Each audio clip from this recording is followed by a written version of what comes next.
Hello, my name's Dr. Sohom Das. I'm a consultant forensic psychiatrist in London. I assess mentally disordered offenders. I also work as an expert witness, so I give evidence in criminal trials all across the UK. In June 2021, CrimeCon is coming to the UK. It will be full of experts such as myself and also law enforcement agents. There'll also be your favourite YouTubers and podcast makers. So I really hope to see you there.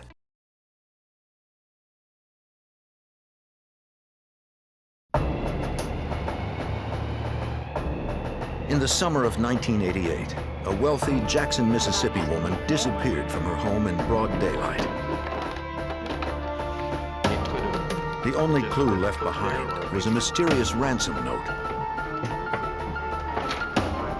The FBI and local police struggled to find answers in its cryptic message so they could find the kidnapper and retrieve the victim before her time ran out.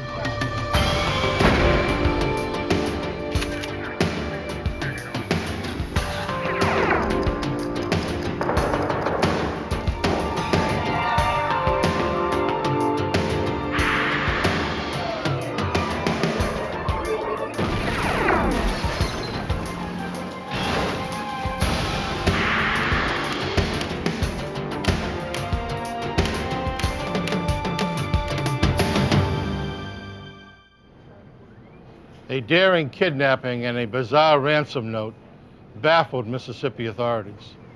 The victim was the wife of a wealthy businessman. A list of 12 names and a few drops of blood were the only clues to her fate. I'm Jim Kallstrom, former head of the FBI's New York office. The ransom note gave the FBI its first leads, but the case was not so clear-cut. Solving it required the keen insight of a criminal profiler and the perseverance of a family, local authorities, and the FBI.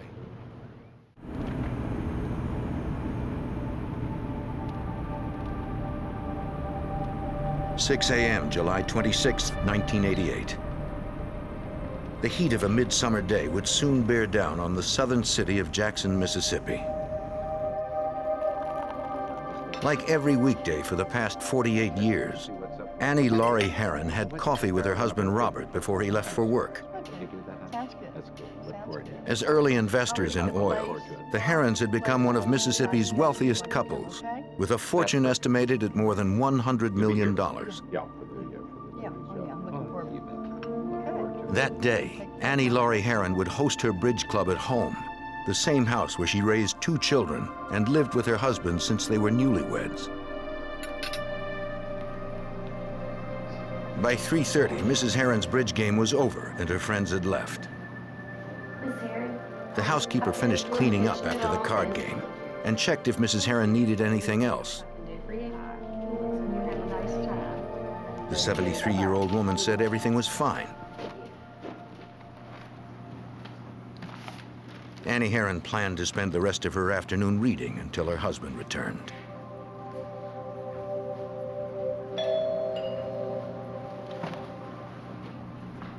She wasn't expecting anyone, but perhaps one of the bridge players or the housekeeper had forgotten something. Her husband wasn't due home for an hour. How are you, ma'am? I'm fine, thank you. How are you? Good. I got to see your husband. I have a letter. I'm back to see him. No, I don't mind waiting at all. Let me... Annie Laurie Hearin was on her own.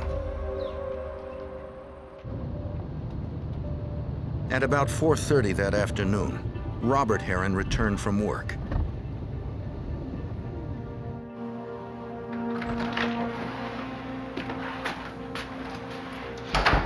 Annie, I'm home.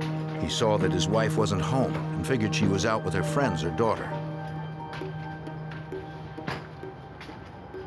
When she hadn't returned by 5:30, he thought it was strange that his wife of 48 years hadn't called or left a note. Annie. The house seemed to be empty. Annie.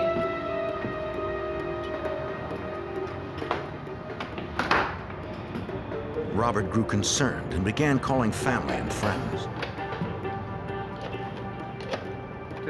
Anywhere that I can tell. No one had seen Annie since the bridge game. Maybe we're going to have to do something else. Thank you. Robert's son-in-law, who lived nearby, said he would be right over.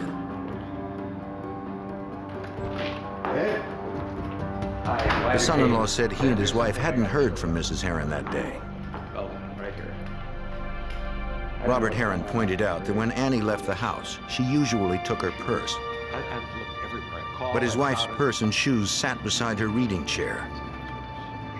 Her newspaper and glasses were The nearby. neighbors, you know, are just, I just don't know what to say.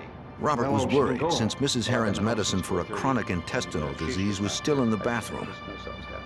She would need to take it soon or she would not be able to absorb food. Look again.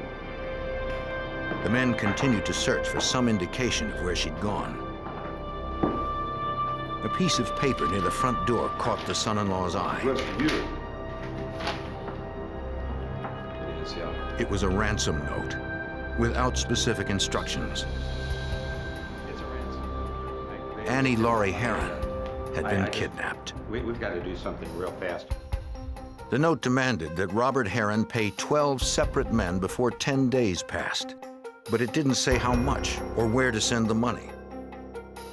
He was ordered not to call police, so he waited for a ransom call with instructions on getting his wife back. When none came by nightfall, he contacted the Jackson Police Department despite being warned not to. Officers secured the ransom note, hoping to keep any fingerprints intact. Processing the house for evidence, officers discovered a trace of what appeared to be blood on the front door frame. Laboratory tests would later reveal that it was blood and that it matched Mrs. Hearin's blood type.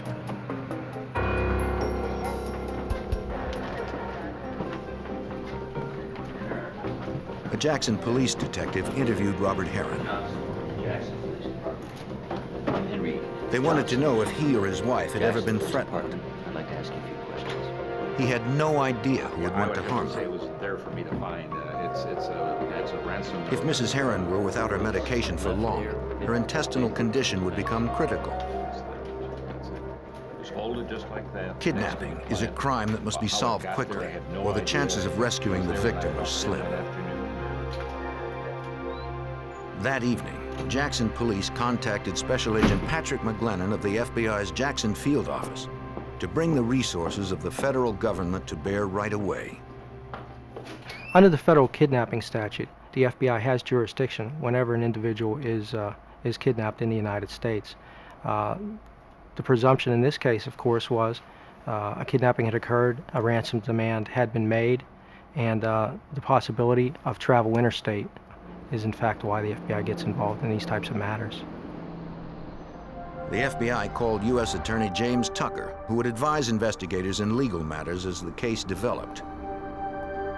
Like most residents of Jackson, Tucker had great admiration for the Heirins. Robert Hearin was a self-made man, and at the time of this incident, which was 1988, Mr. Hearin was probably considered one of the foremost financial wizards here in the Jackson area. He was well known in the business community. He was a generous person, so he was becoming well known for his particular acts of generosity. By dawn the next day, FBI agents and evidence technicians arrived at the Heirins' home. The Jackson police detective filled in the case agent on what they'd learned so far. The FBI set up a satellite command post at the residence and tapped the Heirins' phone, ready to trace any ransom calls. There was little doubt that multi-millionaire Robert Hearin was the real target. Yet Mr. Hearin hadn't been told what to pay to get his wife back. It was impossible to comply, or nearly impossible to comply, with the demands because they were non-specific in nature. Mrs. Hearin was not even mentioned in the note. There was no provision for her safe return. The note did say that the 12 men listed had been involved in the same photography company. Robert Hearin explained that he had once served as chairman of the board for that company. Some of the company's franchisees had been sued to recoup losses, but Hearin did not know which ones. It seemed unlikely that the 12 men named had kidnapped Mrs. Hearin, but perhaps one or more of them was striking back at the company through Robert Hearin.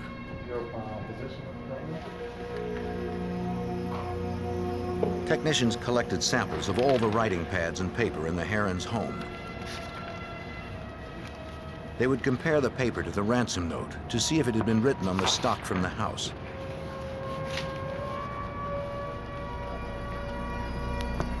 The results would take a few days. Investigators searched outside the house for hairs, blood, clothing, anything that might reveal the kidnapper's identity.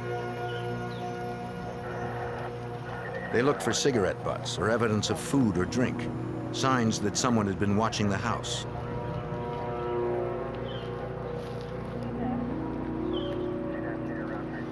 They found nothing. Yesterday afternoon, neighbors and domestic workers reported seeing nothing strange at the house the previous afternoon, and no one had seen Mrs. Hearin leave. Quiet neighborhood, we should. The next day, agents continued canvassing the Heirins' neighborhood. Dr. Posey? They questioned a doctor who lived down the street. Detective Johnson, Jackson Police Department would like to ask. He said that he had seen something in the neighborhood recently that might be related to the kidnapping. 2 weeks earlier, the doctor was going to run errands when he drove past a white van parked near his house. From that position, anyone in the van would have a clear view of the Hearin house. Around here? Yeah, about 50 blocks. At first, the doctor thought nothing of it. But when he'd returned home hours later, the van was still there. Thinking the driver needed help, the doctor offered his assistance. Can I help you with anything? Wondering if you need some help. The driver responded by asking if there was a law against parking in the neighborhood. It was an odd response, enough to make the doctor remember the incident. Thank you, sir. If you think of anything else... He said the van drove away minutes later. Thank you, Dr. Posey. Agents continued to canvass the Heirins' neighborhood and found another neighbor who had seen a white van on the street 3 months earlier. The other neighbor had seen a van similar to that described by the first individual, sitting almost directly in front of the Hearin residence in the very earliest days of April of 1988. She was suspicious enough of the van to get the license plate number. If investigators could find that van, they might also find Mrs. Hearin. But a computer check revealed that the license plate had been stolen from a car at the New Orleans airport. It was another dead end. After 36 hours of investigation and no ransom calls, agents hoped lab results on the note would provide a fresh lead to Mrs. Hearin or her abductor. FBI examiners first determined that the note had been typed on paper foreign to the Heirins' home. They also compared the typeface to known samples from every typewriter made in this century.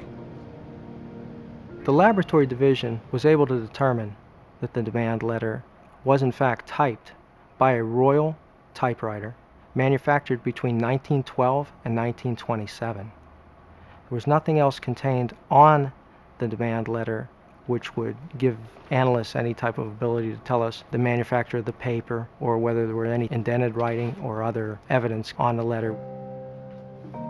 A latent fingerprint examination revealed nothing, and a spot on the note believed to be a bloodstain was too small to analyze. Although no evidence on the note helped agents, they hoped its message would. The note demanded that Robert Hearin pay 12 men who were involved with a photography company.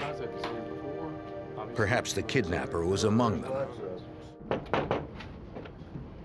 Agents learned that the company had foreclosed on each of the 12 men, all former franchisees, to collect heavy debts.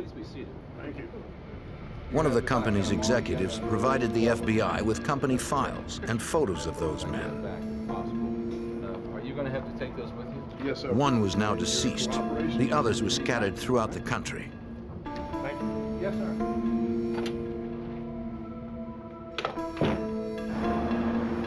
the FBI's Jackson field office, agents split up the 11 names and began to review the files and photographs. They sent leads to FBI offices in the towns and cities where the men currently lived, requesting additional information. Agents found that many had financial troubles. They tried to ascertain if those men had traveled near the Hearin neighborhood when the white van was spotted there, and again recently when the kidnapping occurred. FBI agents across the country began covert surveillance on the former franchisees. They hoped one of the men would lead them to the ailing 73-year-old woman. But as the kidnapping investigation stretched into its third day, only 7 days remained on the ransom note deadline, and agents still lacked instructions on how to recover Annie Laurie Hearin alive. Hi, how are you, ma'am? I'm fine. 3 days had passed since Annie Laurie Hearin, an elderly grandmother, had been abducted from her Jackson, Mississippi home in broad daylight. The FBI continued surveillance on 11 men named in the ransom note found inside the Hearin's home. Agents couldn't confront the men. A frightened kidnapper might harm the victim. Special Agent Patrick McGlennon hoped one of them would lead to the missing woman. We wanted to determine if they were traveling even small distances from their residences or business. We wanted to see if they perhaps were keeping Mrs. Hearin at a remote location where they might have to provide food, water, other conveniences for her, that they wouldn't want to be too far away from the victim. Despite the efforts of dozens of agents around the country, they discovered no direct leads to Mrs. Hearin's whereabouts.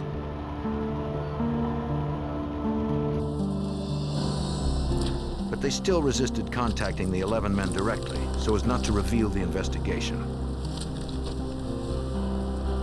The FBI considered the possibility that the kidnapper might be someone other than the men listed on the note.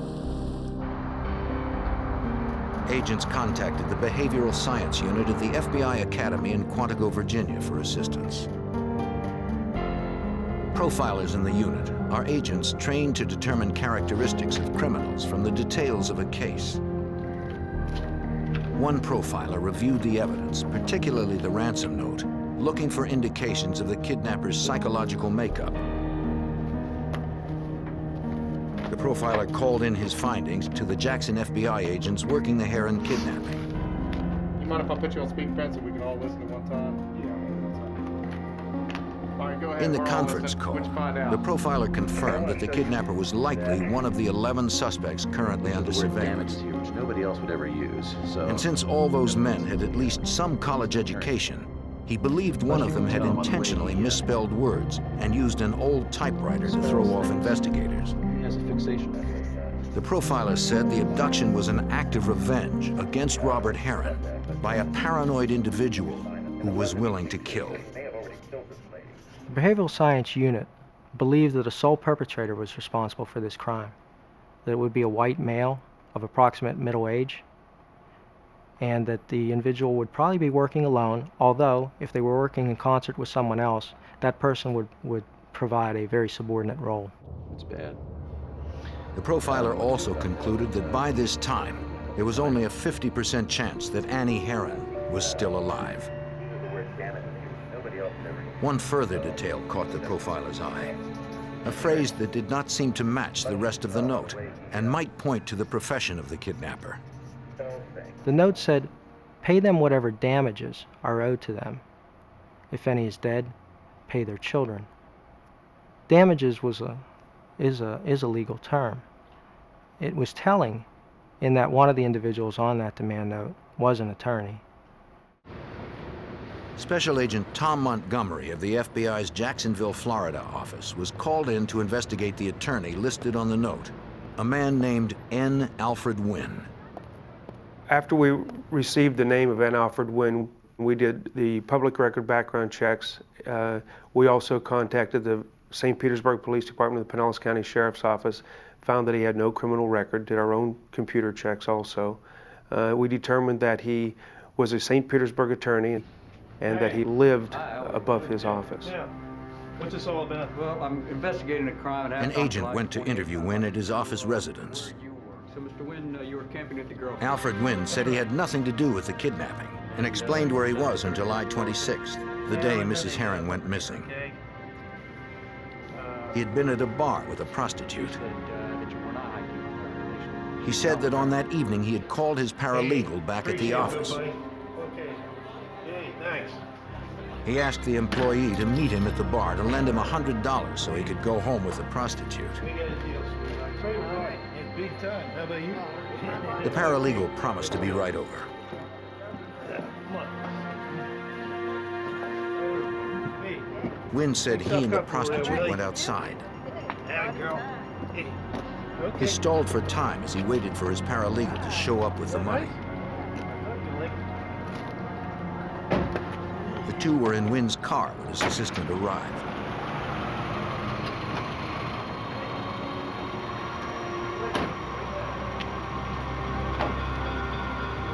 Hey, Don.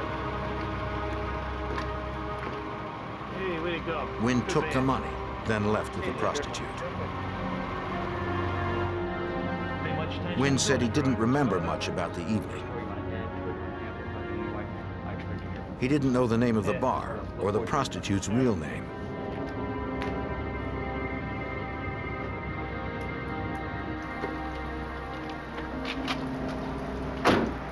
The next day, agents checked the alibi with Wynn's paralegal when the attorney was out of the office.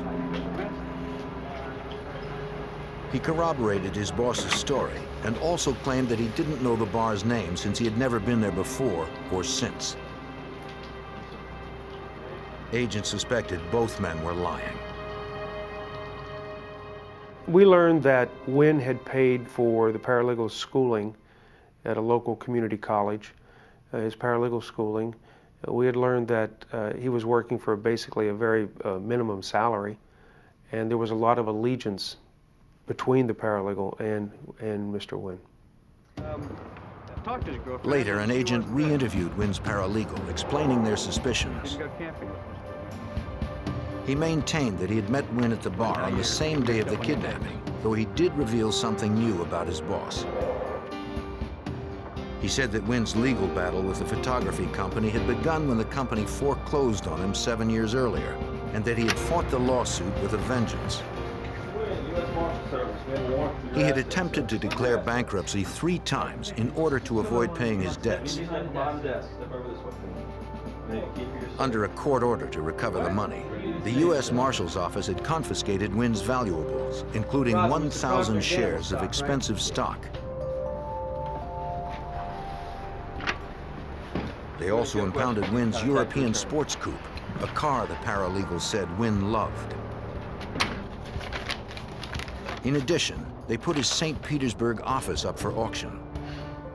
On July 6, 1988, less than 3 weeks before Mrs. Hearin disappeared, Wynn had been notified of an eviction hearing. But he had refused to leave. The paralegal said that Wynn had been furious, believing that the photography company had ruined his life. Going to get that date from me? You're going to check that date? The FBI wondered if the paralegal had been involved in the kidnapping. Okay. Thanks. We pulled all vehicles registered to the paralegal, friends and associates of Mr. Wynn, to include Mr. Wynn, and learned that the paralegal had a white van registered to him, and through an interview of the paralegal learned that the vehicle was utilized by Wynn on several occasions. It seemed to be a major breakthrough in the case. The vehicle identification number revealed the name of the previous owner. An agent went to interview her. You're right, it's just like you said. He didn't return it till... She said Alfred Wynn, not his paralegal, had been the actual buyer. She said that Wynn had acted strangely. He was adamant that his name not be written on the title. So the woman left the line for the buyer's name blank. The lead was promising, but then agents learned that the van had been in the repair shop on the day of the kidnapping. Okay, how long was you gone? It was one more frustration in a difficult case. After more than a week, the FBI and U.S. Attorney James Tucker were no closer to finding Mrs. Hearin. A case like this is extremely difficult when you don't have an eyewitness to any one of several situations. We did not have an eyewitness as to the abduction itself. We did not have an eyewitness that Newton Alfred Wynn or any of the other people listed in the particular note had ever been in Mrs. Hearin's company. At the Jackson, Mississippi police station, investigators again met with the doctor who had seen a white van in the Hearin's neighborhood. Go through those and see if there's anybody you recognize. They hoped he could recognize the driver in a photo lineup. Short here. The neighbor quickly picked out the photo of Alfred Wynn. I'm positive. He was certain it was Wynn he saw reading a map in a white van across the street from his house in mid-July, less than 2 weeks before Mrs. Hearin's abduction. The other neighbor, who had seen a similar van, also identified Wynn as the driver. It was clear to agents that Alfred Wynn was connected to the kidnapping of Annie Laurie Hearin, yet they didn't know how. Thank you very much. We thought, because of the positive identification, that Wynn was definitely somehow involved in the kidnapping. If not the actual perpetrator, if not the man who walked up to the door and actually grabbed Mrs. Hearin, he certainly was directing or calling the shots. Yep. FBI agents kept Wynn under surveillance. They believed that he could lead them to the missing woman. But as the deadline in the ransom note approached, hopes of finding the frail Mrs. Hearin dimmed further. The day after the deadline in a ransom note, FBI agents and local detectives briefed the husband of kidnapped Jackson, Mississippi socialite Annie Laurie Hearin in preparation for a televised appeal for his ailing wife's return. We'll be able to do it. Okay, thank you. The note hadn't outlined specific steps to earn Mrs. Herin's release.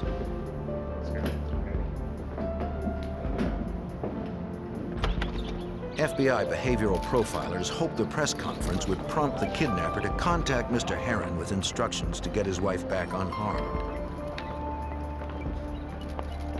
With his son and daughter at his side, Robert Hearin asked anyone with any information to come forward. As a businessman, He also spoke directly to the kidnapper, promising to follow any specific instructions.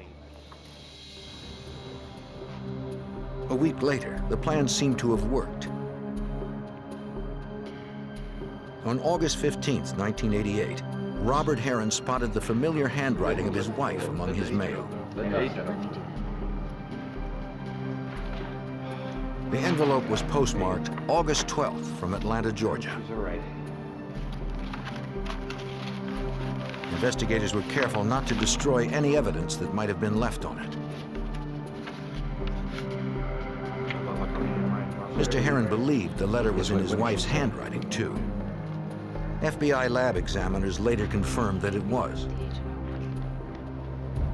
In the letter, Mrs. Hearin begged her husband to do what the kidnappers wanted, or they would seal her up in a cellar with only a few jugs of water.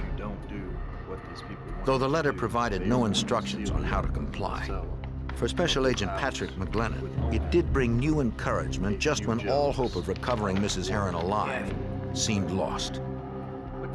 When we received the August 15th letter, which was in Mrs. Herin's handwriting, it really lifted the spirits of everybody that was involved in the case. We felt reasonably sure that she was in good enough condition to write the letter, and we were going to get her back the same way. The letter itself had been dated August 10th, 15 days after the abduction. Yet no one could be sure Mrs. Hearin was alive on that date.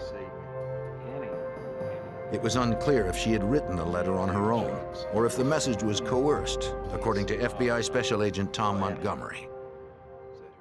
Certain words utilized on the letter seal me up in the cellar with jugs of water. In talking to family members, we found out that those are not words that she would normally utilize. She would have used the word basement or bottles of water. So it is our belief that the letter was dictated to her. If the letter had been dictated, both the message and the date could be false. Having to guess at what exactly he should do, Mr. Hearin wrote checks to all the men listed in the original ransom note, according to U.S. Attorney James Tucker. He had already instructed his people to make efforts to determine what financial situations he had had with each of the people that were listed in the original note. So he had some idea at that particular point about how much money had been involved with each of those people. Mr. Hearin settled on restitution, roughly equivalent to the amount the men had been ordered to pay in their franchise lawsuits. The total came to almost $1 million. Hearin sent $145,000 to the prime suspect, Alfred Wynn.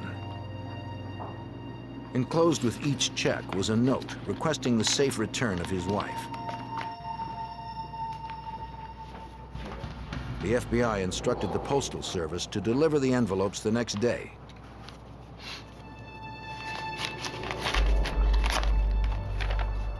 Later, agents spoke with Wynn's paralegal and learned of the attorney's reaction to Mr. Herin's check. When Mr. Wynn received his check in Tampa, Florida, he opened it, read the contents of the letter from Mr. Hearin, turned to his paralegal and stated, "This is not what I wanted." He told his paralegal that what he had wanted was to get his life back, the return of his confiscated car, jewelry, and other property. Wynn sent back the check with a note enclosed, saying he hoped Mrs. Herin would be returned safely. Agents now believe that Alfred Wynn had kidnapped Mrs. Herin for revenge against the photography company Herin once chaired, not for monetary gain. That meant it was less likely Mrs. Herin would ever be returned alive. Although some of the people receiving checks kept the money, most returned similar responses. Some of the people that Mr. Herin sent these checks to sent the checks immediately back to him, sent letters, or called on the telephone, expressing their regret to Mr. Herin that something like this could happen to his wife. They wanted nothing to do with the money, and they weren't going to benefit through his grief. 2.5 months passed without further word from Annie Herin's kidnapper. Considering her fragile health, chances were slim she would survive this long. In early November 1988, the case was featured on a national crime-solving television series. Agents around the country chased each of hundreds of leads called in. One call from a woman in Florida seemed especially promising. Although none of the names on the ransom note had been broadcast, she said that if Alfred Wynn were on the list, she had important information. The FBI learned that the Florida woman was a spiritual advisor, which did not initially bolster confidence among agents. Special Agent Montgomery from the FBI. We spoke on the phone. But after a brief interview, they realized she had a strong reputation in the law enforcement field, having often assisted police in the past. I recognized some of the information that he... The advisor told an agent she had first met N. Alfred Wynn 4 years earlier. In 1984, he had his first consultation, asking her advice about problems he had with the head of a photography company, the same company mentioned in the Herin ransom note. She instructed him to pursue his problems through the court system and take legal means, and he told her that he had already done that, it just didn't work. That's the big problem. That is the biggest Wynn problem. said he wanted to kidnap the head of the company and hold him hostage until he got what he wanted. He had the perfect place to put the man and said that he was looking for someone to help him. He called her a month and a half later to ask if she would help. Besides, I go without risking losing these clients. Trying to get new clients. She declined. It's tough too, The advisor provided the FBI with records of her work with Wynn.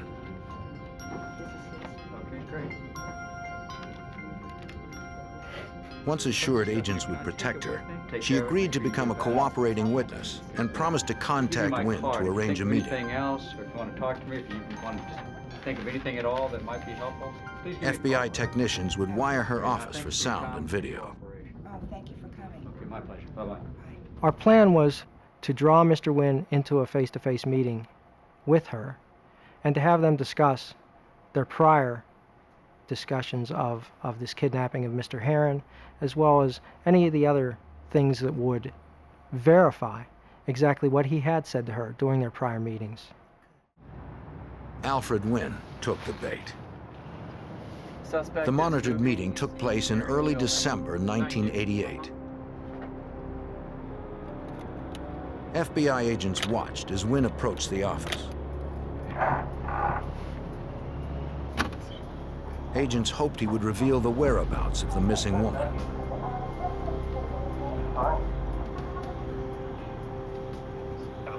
The advisor told Wynn she had seen the crime show on television and asked if he had kidnapped Annie Hearin.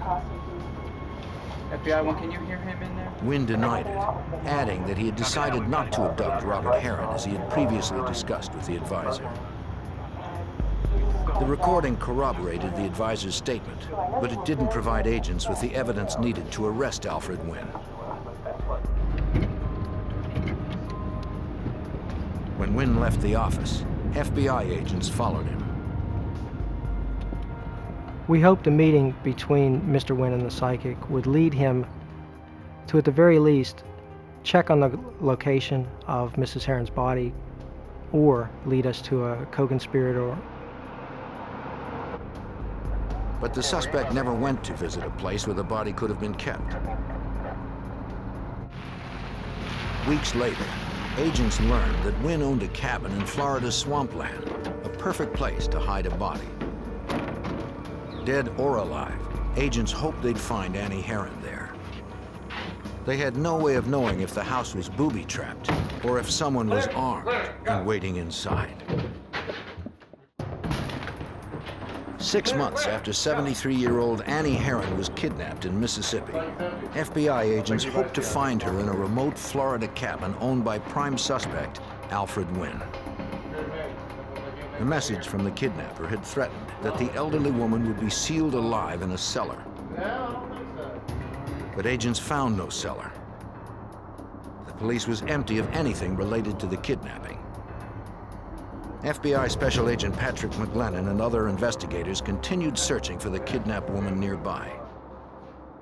We began to look in dry cisterns, some swamp area adjacent to those properties, the outbuildings, screened porches, whatever structures existed.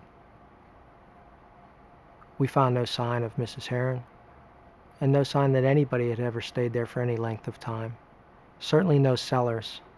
There were no cellars in that section of Florida. Annie Hearin was still missing and presumed dead.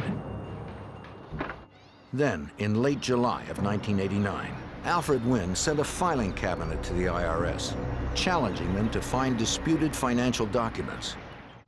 All right, guys, we got the filing cabinet we've been waiting on Wynn from the IRS. Let's go ahead and move it in there. That's good right here. But he failed to check the cabinet thoroughly, and his arrogance would bring him down. Wynn, we believe, sent those thousands of documents to Internal Revenue Service as part of an effort to intimidate them into leaving him alone. That was a pattern that the agents discovered in regard to Wynn conduct in a number of situations. His arrogance was demonstrated in his efforts to overpower whoever he was involved with at any particular point. When they found letters regarding a kidnapping and murder plot, IRS agents called the FBI. The documents outlined how Wynn and a former girlfriend had been planning to kidnap and kill the woman's husband. According to FBI Special Agent Tom Montgomery, the similarities to Annie Herin's abduction were obvious. They mentioned utilizing an old typewriter to type a communication, and the first ransom note for Annie Laurie Hearin was typed on an old 1920s vintage typewriter. They also mentioned detailed maps, surveillance of the area. They also mentioned that it was actually Wynn that was going to do the crime, and the female was just going to help him and obtain what he needed. FBI agents tracked down Wynn's ex-girlfriend at the community college where she worked. They needed to question her about the plot outlined in the letters. At first, she claimed she knew nothing about the plot. But when reminded that interfering with an investigation was itself a crime, she decided to cooperate. The last time you saw him was a few years ago? She said the plot to kill her husband was Wynn's idea. Maybe a year, maybe 6 months. When she realized he was serious, she had broken up with Wynn. 6 months ago. Mailed it from Miami? Agents asked if she had had any contact with him since then. She said that a year earlier, in early August 1988, Wynn had asked her to meet him at a motel in DeLand, Florida. It was just days after Annie Hearin had been kidnapped. Wynn acted paranoid, silently handing her a note that asked if her car was bugged and if she'd been followed.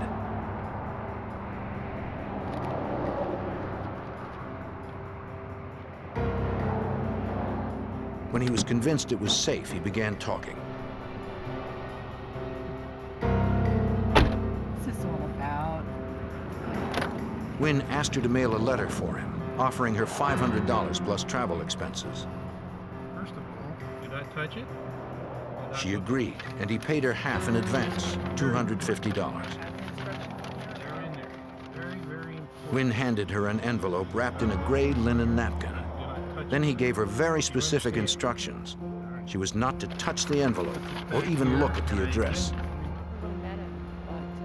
Wynn ordered her to mail it from Atlanta, buy the airline tickets under a false name, and fly into and out of 2 different airports. He instructed her to change her appearance before the trip.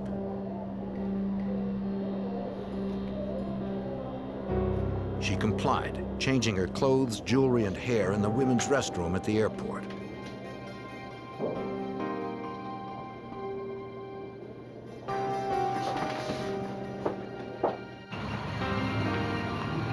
Once in Atlanta, she was to mail the envelope precisely on August 11th.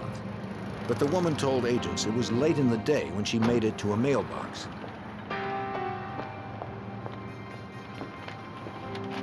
At the last moment, she said she couldn't resist a glance at the address. The letter, allegedly sent by Annie Laurie Hearin, was postmarked on August 12th from Atlanta. Have you seen this Agents showed the woman a photo of the envelope Robert Hearin had received. She immediately recognized the distinctive handwriting. It was the envelope she had mailed. Do you have on this? I'd like to clarify. She said that she had thrown away the napkin used to carry the envelope on a rural road. Thank you. She offered to take them there once she finished work. That evening, she brought the agents to the area. Investigators knew there was little chance they would find the napkin on the roadside after more than a year, but they looked anyway. They needed it to corroborate her story. Against all odds, they found it. But they wanted an admission in Alfred Wynn's own words.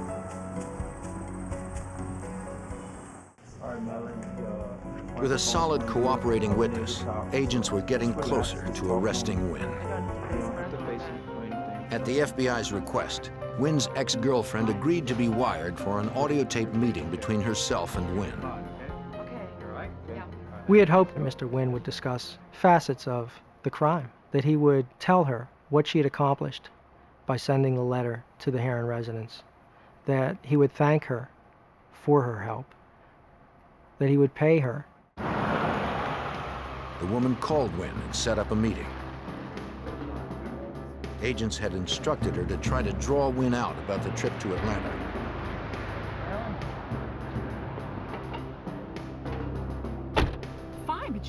As hoped, Wynn gave his ex-girlfriend the $250 he still owed her for mailing the envelope. Wynn refused to talk in detail about his plan, and he never mentioned Annie Laurie Hearin. He seemed to have stonewalled investigators again. Convinced he was involved and desperate to find Mrs. Hearin, the FBI knew they had to arrest Wynn soon. On March 11, 1989, the FBI was ready to arrest suspected kidnapper Alfred Wynn. They set up a second meeting with Wynn's former girlfriend who had begun cooperating with authorities. The ex-girlfriend had been wired so agents could record the conversation. They hoped Wynn would say something incriminating about the kidnapping of Annie Hearin, so they could charge him and recover Mrs. Hearin or her body.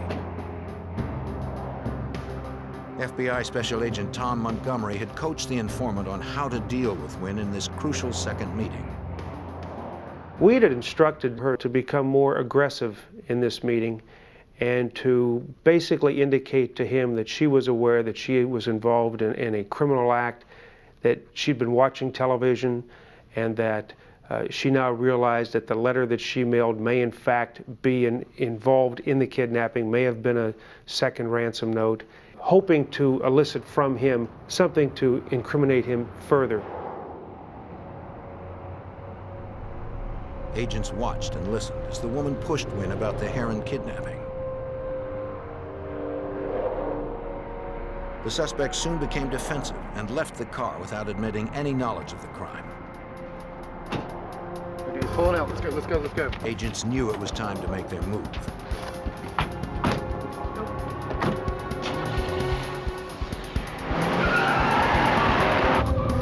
The element of surprise is critical to a safe arrest.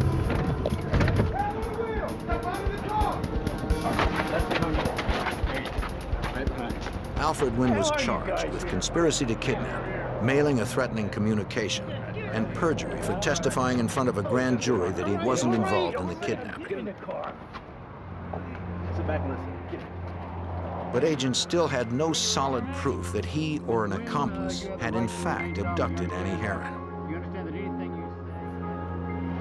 In Wynn's car, agents discovered several maps of Mississippi, one with a Jackson exit marked on it in pen and notes in the margin. Agents thought these might indicate where Mrs. Herrin's body had been placed, but extensive searches yielded nothing. Securing a warrant, Florida FBI agents searched Wynn's office. They needed physical evidence to prove Wynn was involved in the abduction of Annie Laurie Hearin. Their hopes rose when they spotted a vintage typewriter. Special Agent McGlennon recalled that FBI examiners had determined the ransom note was typed on a 1920s-era Royal typewriter, the exact model recovered from Wynn's office. This seemed to be a very significant break. In my mind, this was the typewriter upon which Wynn typed the initial demand note that was left in the Herrin's home. We sent it to the lab, fully expecting them to come back with a report saying, this is the exact typewriter that composed that letter. The FBI lab determined that the typewriter found in Wynn's office was not the one used to type the ransom note. Agents believed Wynn had planted a different typewriter to bring doubt to later prosecution. They had also found a business card for a van rental company in Wynn's office. How you doing? The company owner said Alfred Wynn had rented white vans 3 times. I'm the manager. Okay. Each time he had driven more than 500 miles, just 100 miles more than the round trip to the Herrin's residence. Yes, I do, but I don't have a computer. The rental times did not coincide with the date of the abduction, but one did match the date when Alfred Wynn was sighted in the Herrin's neighborhood. U.S. Attorney James Tucker had little evidence to prove his case. He believed that Wynn and his paralegal were lying about the suspect being with a prostitute on the day of the kidnapping.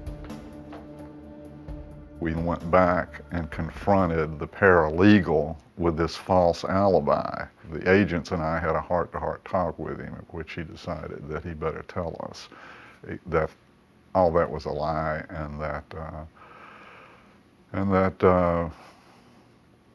Mr. Wynn had in fact been out of his law offices and out of pocket during the entire time that the abduction occurred, which would have been the crucial dates, the 24th through about the 28th. This would help prove perjury, but it wasn't enough to charge Wynn with the crime they were certain he had committed, the kidnapping and murder of Annie Laurie Hearin. The federal trial for conspiracy to kidnap began in Mississippi on January 29, 1990. Throughout the investigation and the 2-week trial, which occurred in Hattiesburg, Mississippi, Wynn professed his innocence. But at the conclusion, a jury of his peers found him guilty for the crimes for which he was charged. N. Alfred Wynn received the maximum sentence allowed: 19 years and 7 months for conspiracy to commit kidnapping. He has no chance of parole from the federal prison in Coleman, Florida. We have never to this day resolved where Mrs. Hearin is now, and the family deserves to know that. In fact, as far as this office is concerned, we still carry this as an open matter, and will continue to do so until such time as somebody steps forward and helps us out with locating where Mrs. Hearin is. Family deserves it.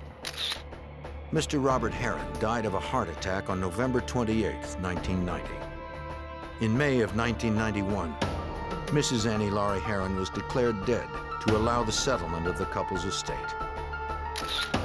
The Hearin family still hopes to someday learn what happened to their mother, to begin to heal their pain, and to finally lay her to rest.